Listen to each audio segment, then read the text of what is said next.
கவனியுங்கள். சாலை விபத்து.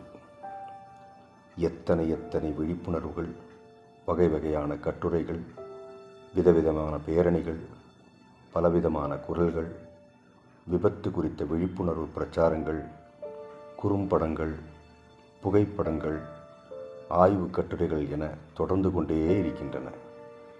ஆனால் இழப்புகள், வலிகள், வேதனைகள், தத்தளிக்கும் குடும்பச் சூழல்கள் என தொடர்வது எதற்கு? போதனைகள் ஒருபுறம் இருக்க, விபத்தா அப்படின்னா எனக்கு எதுவுமே நடக்காது என்ற அசட்டு மனப்பான்மை கொண்டோருடனேயே சாலையில் பயணிக்கிறோம். சாலைகள், சாலை சின்னங்கள், சாலை வரைகோடுகள், பிற சாலை உபயோகிப்பாளர்கள், தன் வாகனத்தின் தன்மை புரியாதிருப்பவர்கள், அடிப்படை விதிகள் கூட அறியாமல் இருப்பவர்கள், தனக்கு எல்லாம் தெரியும் என்ற நிலையில் மாறாதிருத்தல், குறைந்தபட்ட சட்டங்கள் கூட அறியாதிருத்தல், சட்டத்தின் மீறுதல், பாதுகாப்பை மீறுதல் என தொடர்ந்து கொண்டே இருக்கின்றன. இது தவிர புதிய வாகனங்களின் அணிவகுப்பு, வீரியம் கொண்ட வாகனங்கள், இவைகளும் விபத்துக்கு கைகோர்த்து சாலையில் வலம் வருகின்றன. நாம் பயணிக்கும் சாலை சவக்கிடங்காக, இரத்த சகதிகளாக மாறுவது மிகவும் வேதனைக்குரியதாகிறது. கலிகாலம் என சொல்லிவிட முடியாது. நிதானமும் புரிதலுமே சாலையின் பாதுகாப்பை பலப்படுத்தும் என்பதை அசைக்க முடியாத உண்மை. விபத்தின்றி பயணம் மேற்கொள்வோம். பாதுகாப்பற்ற பயணம் தற்கொலைக்கு சமம். சாலையில் பாதுகாப்பான வேகத்தை கடைபிடித்தும் அசம்பாவிதங்கள் நிகழாதவாறும்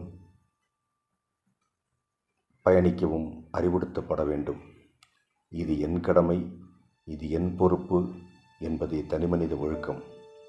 இதுவே குற்றங்களையும், தகாத செயல்களையும், சட்டவிரோதமான செயல்களையும் தவிர்க்க வழிவகை செய்யும். தனிமனித தவறே விபத்திற்கு காரணம். சாலை விதிகள் அறிந்திருந்தும் சாகச போதை என்னும் யமன் வந்து அசைத்து போகும் ஓசையில்லா ஒழுக்கம். சாலையின் அலட்சியம் சாவது நிச்சயம். வேகம் சோகமாகும், நிதானம் நிம்மதி தரும்.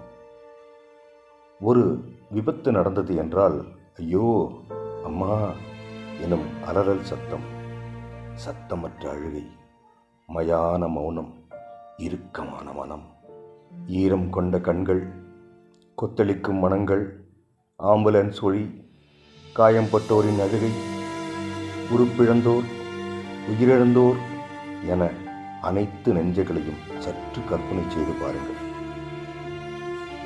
நமது சக மனிதர் ஒருவரின் குடும்பம் நடுத்தெருவிற்கோ நிர்கதியாகவோ நிற்குவதற்கு நாம் எவ்விதத்திலும் காரணமாக இருந்துவிடக்கூடாது. நாம் அவ்விடத்திலோ பாதிக்கப்பட்டு இருந்தாலோ பாதகத்தின் வீரியம் பல மடங்கு ஆகும். வரிகொண்டோரின் வேதனை மருத்துவமனைக்கு வியாபாரம் என்பதை ஆணித்தாரமாக உயர்த்திடும்.